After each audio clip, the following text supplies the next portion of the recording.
كانوا وسفر كي ترمل إلى جدي سفر كي وحو قبل لابنا يا مجال هامبورغ وقبل لابنا يا ولا ترى بدن باسي مري لكن ماشى وحق جيسون تجي وجدي على ماشى اللي يرهدو أنت سفر كان كتير وحنا مري ولا ترى بدن إذا السبب تيجا يحبور قبر الدهر إذا قال أنت ولا حيسة تيجا يدرك دبا يدنا وين مرني أنت وحنا شفنا درك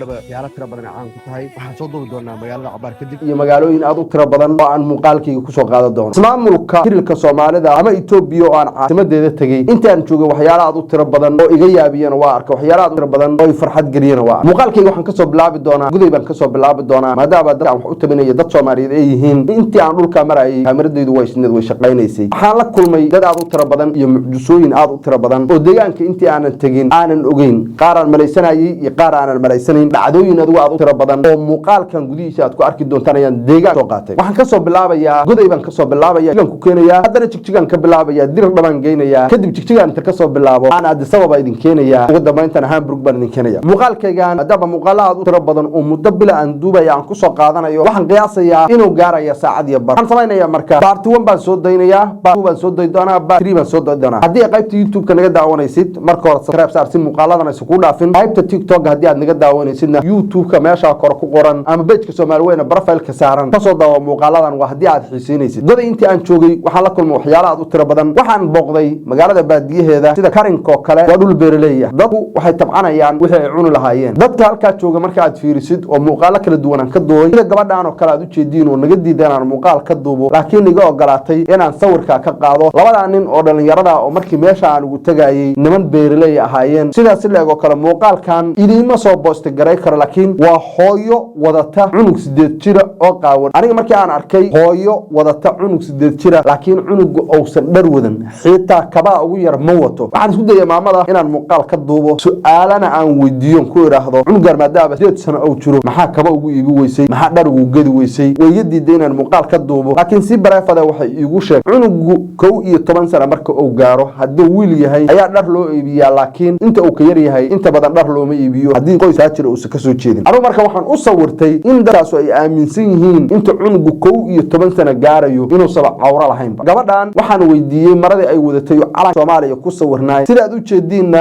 xilligii Soomaalidu iyo xurriyadda qaadatay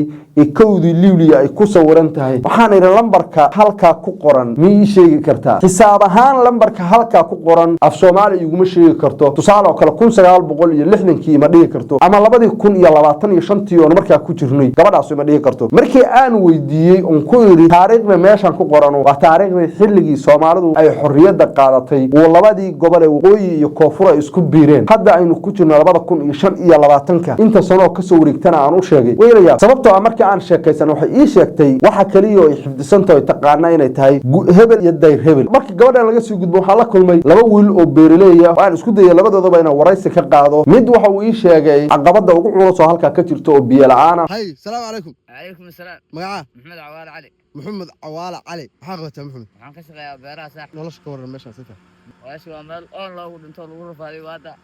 mustacmal baan biyahan u soo lugeynaya kanaal ku jiro oo ii sheegay 12 kiiloomitir in ceelka marka uu ka dhaansanayay oo uga imaado sidii uu ceelka uga dhaansado dadka reer goday marka la fiiriyo waa dhaqanka Soomaaliga aad ugu adag diinta xaggeeda lagu marin oo diinta aad ugu adag magaalada boqolkiiba 99 dadka ku nool waa dadka la yiraahdo suufiyaasha hamiinkii masaajid kaste digri baa ka socda maalintii oo kale dadka reer goday haddaad isku dayday inaad kaamirad ka duubtid kuwooda cuqaasha odayaasha oo kale waxay aaminsan yihiin kaamiradan maanta laga duubo markay dhintaan kadib in la daawo doono oo ay dambi tahay ninkii ugu wanaagsanaa jawaabta uu siiyay waxay noqotay adeer kaamirada iga daa markii aan dhinto ayaa la daawanaya macnaha wuxuu aaminsan yahay asagu markuu dhinto kadib kaamirada in la daawo doono sidaasuna ay dambi tahay markii laga soo tago magaalada positive-keeda dad dhaqanka jecel diinta jecel dad nabadeeda sidaas leeg waxa ka soo horjeeda negative magaaladu ay leedahay ka soo horjeeda tusaale kale haddaad doonaysid reer goday inaad noqoto waa inaad sheegataa fooyinka magaalada degan jufo kamida waa inaad iskugu wacdaa beesha halka degan kadibna ugaasooda aad hoos fariisataa sheegtaana maanta laga bilaabo inaad beesha ka tirsan tahay haddii aadan beel ka tirsanayn goday kuma noolaa kar laakiin ninka oromaga